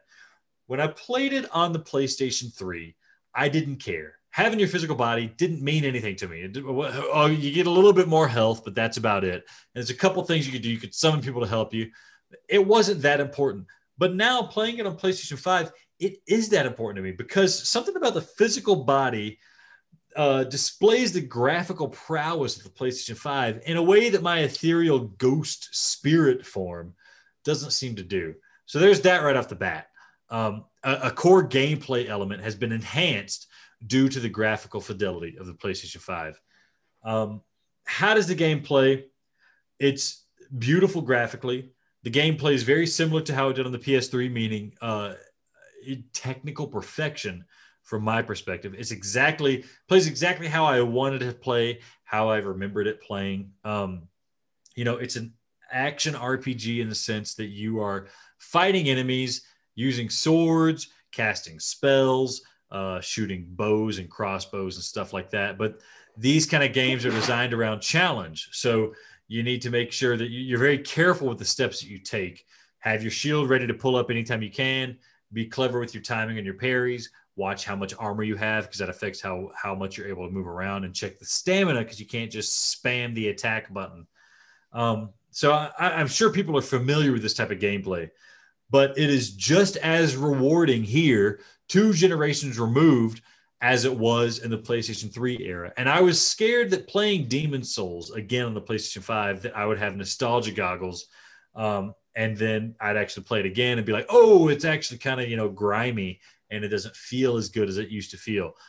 It feels just as good as it used to feel. And it looks, sometimes as a kid, you played Super Mario 64 and it was the best thing you'd ever seen in your entire life. And then you don't play it for 10 years. And then you come back and play it and the frame rate is doo-doo. And the polygons are doo-doo. And you're wondering, how in the world did I ever play this game? Well, Demon's Souls for the PlayStation 5 looks to me as good or better as my nostalgic self remembers it playing on the PlayStation 3, if that makes sense. So in the end, in short summary, I could probably talk about it more as I play it more and talk about it next week or so. It's the best looking game I think I've ever played in my entire life. It's one of my favorite games of all time. And if you have any desire in you to really enjoy a PlayStation 5 game with a legendary video game series and some extremely tight and well-tested mechanics, I highly encourage anybody to give Demon's Souls a shot. Now is a time better than ever to jump in on it and enjoy it all anew. Adam, I don't know what it's going to get to make you to play this game. You didn't seem too enthused with Bloodborne. This is like a slower version of Bloodborne, but you just got a new PlayStation 5 and you want to get the best you can out of it. And I think Demon's Souls is the best way to get the best you can out of it. What do I got to do to make you play this game? I just don't think it's going to happen. There is nothing. I mean, I know it's pretty there. The gameplay, I know I'm just going to hate it. There's no way. Maybe if we get a dry spell and there's nothing for me to play and I'm like, okay, I guess I'll try it, but that's not going to be anytime soon. People say it a lot. It's truly a masterpiece. And now they've made it on the PlayStation 5 and they've changed a couple things with cutscenes. And I don't know if it's just now I understand how these kind of games tell their story, or if they've actually changed bits about it to make it more understandable.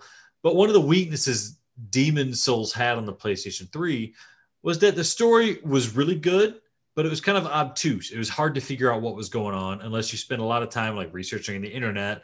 What is the lore? Okay, this item description, what does it tell me about the overall gameplay? However, now I seem to have a clearer understanding. And when I see, the item descriptions or the info boxes pop up and tell me something about the game, it makes a lot more sense. And I'd like to think it's Blue Point doing a good job of fleshing out some of the details that got lost in translation with the Japan heavy PS3 version. So I don't know how to make you play it, but anybody who has the slightest inkling of this game, of desire to play this game, needs to jump all aboard. And hopefully I see you as a red shadow and can shove a sword in your back, and we'll all have a good laugh about that. In your butt. In your butt. Shove a sword in your butt. There it is. Adam, any of the games, man? So yesterday on the 13th, there was a new Kingdom Hearts edition. It's called Melody of Memories. It's essentially a rhythm game. And I love me some Kingdom Hearts, and they have a demo. And I was like, the thing about Kingdom Hearts I always tell you is the music, dog. The effing music. This game has, I think, 140 tracks on it from Kingdom Hearts games. And so I was like, do I pull the trigger? It's expensive. It's like $60. And I was like, dang, for a freaking rhythm game. So I downloaded the demo. Thank gosh I did, because the game sucks balls. It's horrible. Granted, I'm not a huge fan of rhythm games, but even the music that I love, they had like 5 tracks on the demo. And a couple of the songs like I was a big fan of, and they were just, it was bad. Not utilizing the PS5 much at all. It's definitely more for a Kingdom Hearts fan, but yeah, I'm not playing that. So I did play it, but I'm not buying that game. I recommend you don't. I've also downloaded Bugsnax, but I have not played it, and I will do that here shortly. Are you afraid that the Kingdom Hearts Melody of Memories thing is the opposite of what happened with Tetris Effect? In the Tetris Effect demo, they played your favorite songs in the demo. And so you bought the game, and it was like, crap, they gave away the best part for free. Is it possible that the opposite is happening here, where you're playing the worst songs, then you buy the game, and the best songs are now available to you? No, it's the gameplay that's bad. What's the gameplay like? Are you just hitting, square, X, square, triangle, square, X, X, X, and like a rhythm? But it's more chaotic because you are you're kind of like on a grand staff, and there's you, Donald, and Goofy, and you're going down the grand staff, and there are just enemies coming at you, and you do have to hit the right button at the right timing. But there's just, I don't know. It was difficult. I know I had just started, but I was even playing on beginner, and like the hardest song on beginner, I could barely beat. And it wasn't fun because you were so focused on how the timing of the enemies. I couldn't enjoy the songs. Graphically wasn't that special. You say you, Donald, and Goofy. When you say you, do you mean Sora? Yeah. Okay. Of course. Yeah. Okay. It's not going to be one of those games that's going to give you any type of additional plot or information about the characters, I don't think. And if it does, it's going to be very small amounts. It's not fun. Seriously, it was like the last time I had as little fun playing a video game was when I played Outer Wilds. Yeah. If you'll forgive me, Adam, this sounds like the dumbest game of all time. When you said you, Donald, and Goofy are hanging out on a grand staff, I immediately checked out and wrote this game off any potential list. It's almost a hate crime that this game exists from my perspective. It's a decent idea. I think for me, I don't like those games. The thing is I don't know why they did this. They wanted to incorporate the music in some way, I'm sure. And they were like, how you can't just make a button mashing rhythm game because there's tons of those. There's nothing unique about that. They needed to do something to make it unique, and they did. It's just, I don't like those. I don't like rhythm games. They suck, except for Beat Saber, which is effing awesome. but that has its own little niche and is special because of virtual reality. So I think at this point, I kind of want to talk about the games, the price, and based on how much we have played them, whether we think the price suits the game and whether people should buy it. Sound good? Yeah, that sounds great. Okay. I'm glad you I don't know what you did. Knocked over my microphone, Adam. Okay. The Pathless is $40. Here's the thing. So I've fully played the Pathless. You are going to get 6 to 8 hours of gameplay probably out of that.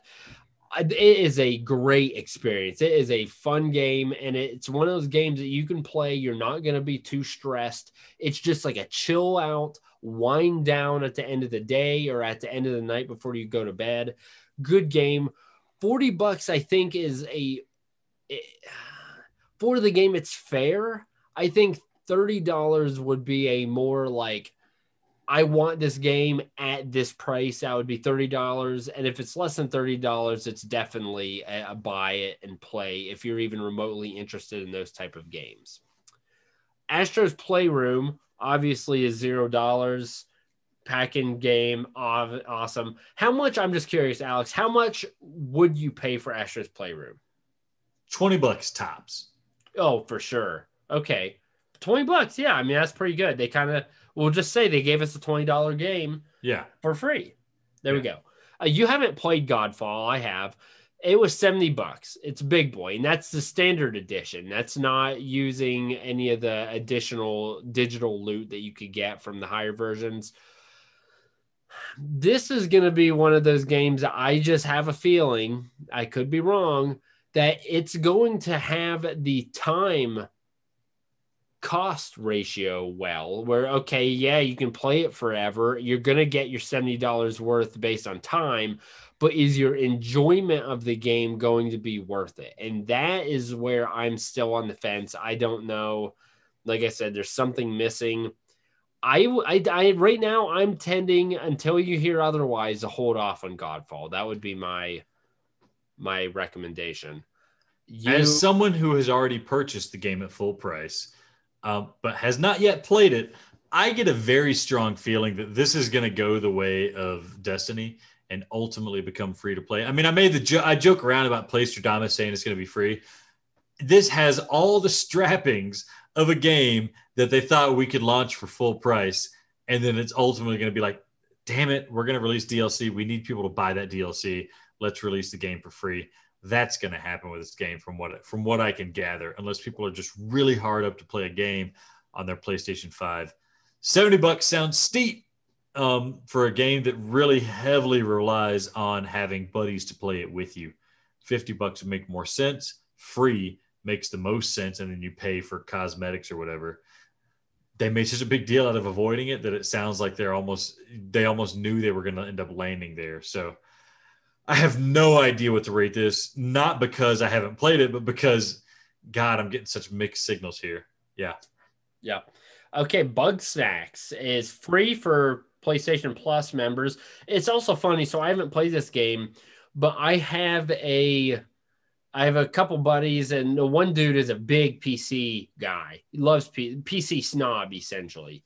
And of all the games that we have, he was like, you play Bugsnax? Really interested in Bugsnax. And this guy's like a hardcore gamer. He's like a Destiny 2. Like, he plays all the legit multiplayer he's like a serious gamer. He's not just like a one-off niche type of guy. And of all the games, he's like, Bugsnax? So he just said he heard that it's wild and funny. And so I don't know. I'm definitely playing it, obviously. It's free. How much have you played, or if you've played any at all? So I was hoping Bugsnax was going to be a game that I could really engage with my daughter, play this game together and have a good time. It's first person. It controls in first person, meaning my 4-year-old daughter doesn't really quite understand how dual analog works. When we were playing it, the first thing she asked was like, how come I can't see myself? Which, all right, you're a kid, valid question. So I didn't really get beyond the intro. She also got confused about the fact that immediately it cuts into like a cutscene. It's like a first-person cutscene, which is always jarring. We did not get far enough to explore the gameplay. Thank God it's free on PlayStation Plus. I would not be paying money to explore whatever experiment this is. Really? Most likely the developer. It's probably a great game, but I just like I don't But have the why do you time. say that? You haven't even started it. No, exactly. I don't have the time to, figure out what's going on here when they've done such a poor job of showing me what's going on here. You know what I mean? Like Dirt 5, I know what's happening there. Spider-Man, I know what I'm going to be getting with my money there. Even Godfall, to an extent, I know what I'm going to be getting for my money there. Bugsnax, who knows? It had a catchy... That is what captivates me more about this game. I want to play Bugsnax more than I want to play Godfall. If it was anything can happen. If it was $20 at launch, yeah, I can gamble on that. But it's not. It's like $50, isn't it? It's Bugsnax? At the very least, it's probably like $40 in the PlayStation 4 to play Bugsnax. What? Yeah. I'm going to look it up. It's not. It's okay. $24.99. Okay, so maybe I should shut my mouth. $24.99 is how much it is right now, new on the PlayStation 4. It's free if you have PS Plus on the PlayStation 5. $25 is iffy. I don't know what it is. You're catching bugs. You're eating snacks. I got so many other games that I know are excellent to play. Why do I need to spend time on Bugsnax? The only reason I'm spending time on Bugsnax is because it's free.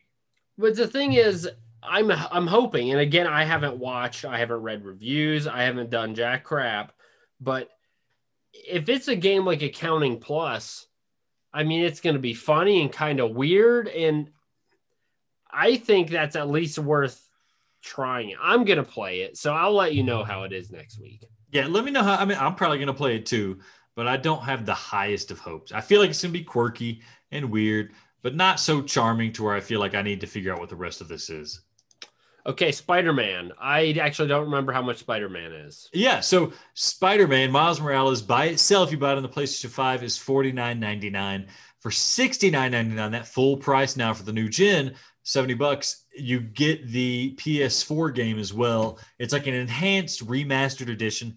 I haven't touched it yet. I thought it'd be fun to go through Miles Morales first and then go back and check out the original game. $20 sounds appropriate for an upgraded version of the PS4 game.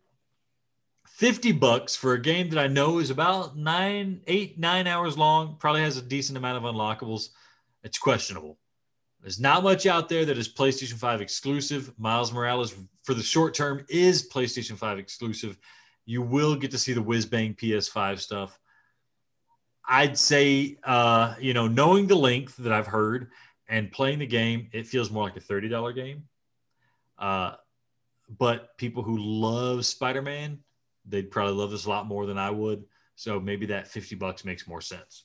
What price would you drop to actually jump into this giant question mark for you, Adam? $10. $10. Oh, what a Scrooge. Okay, tell me about Demon Souls, though. That's $70. That's the big boy, but I have a feeling you're going to say it's worth it. Yeah, like I said, I would pay $100 to play a remastered version of Demon Souls, one of my favorite games of all time. In fact, I could have paid $90 to get the digital deluxe edition. I wanted a physical edition. Digital deluxe edition. Here's what it says. It says it comes with Red Eye Knight armor, Boletarian royalty armor, Hoplite shield, Ritual blade, shards and grains, and legendary hero soul, and a soundtrack. All right. None of that stuff. If you know Demon Souls, none of that stuff matters because you get all that stuff. You'll either get all that stuff or better stuff very soon. And if you suck at the game, that stuff's not going to suddenly make you better. And if it does suddenly make you better, then it's game breaking and it's not worth it's going to ruin the flow of the game and the purpose of the game to have this boost from the get-go. So I paid the $70 to get it from launch. Holy crap, it's worth it. If the only price point I could have gotten was $90, I would have done it. This game is beautiful. It's a masterpiece of a game. The music is exquisite. The lore is wonderful if you can get behind it.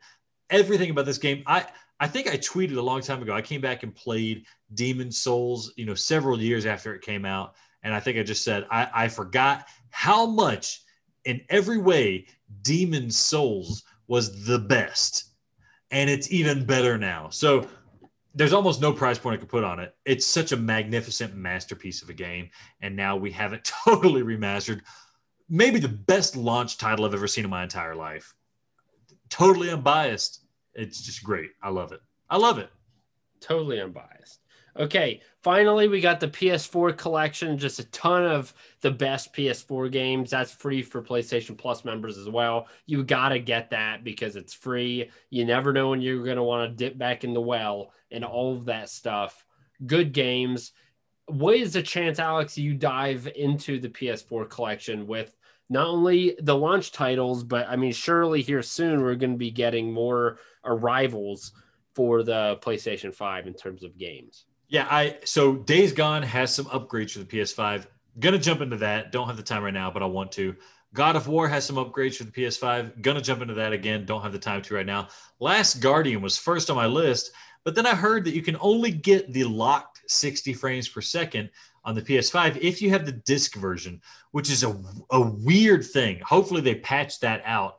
I wanted to play that, but I don't want to play a neutered version of it. But I really want to play that Last Guardian. It's the people who made Shadow of the Colossus, Adam, if you remember that game. Yeah, I'm definitely going to dive in there. Just at what point, I don't know. But for the games that you're getting with that, it's an incredible value. The $10 a month or whatever you're paying, just you're stupid not to do it if you got a PlayStation 5 and you're looking for games to play. All right, so that is going to be it for episode 13 of Play PS5, the podcast. We want to thank you so much for listening, and we want you to stay in touch. We've got Twitter, we've got YouTube, we've got email. Just look up Play PS5 Podcast, and you'll find us there. If you would like to join us, even, we would love to have a guest now that the PS5 is out and get your thoughts. Email us at contact@playps5podcast.com, and please subscribe, rate the podcast, subscribe, let us know how we're doing.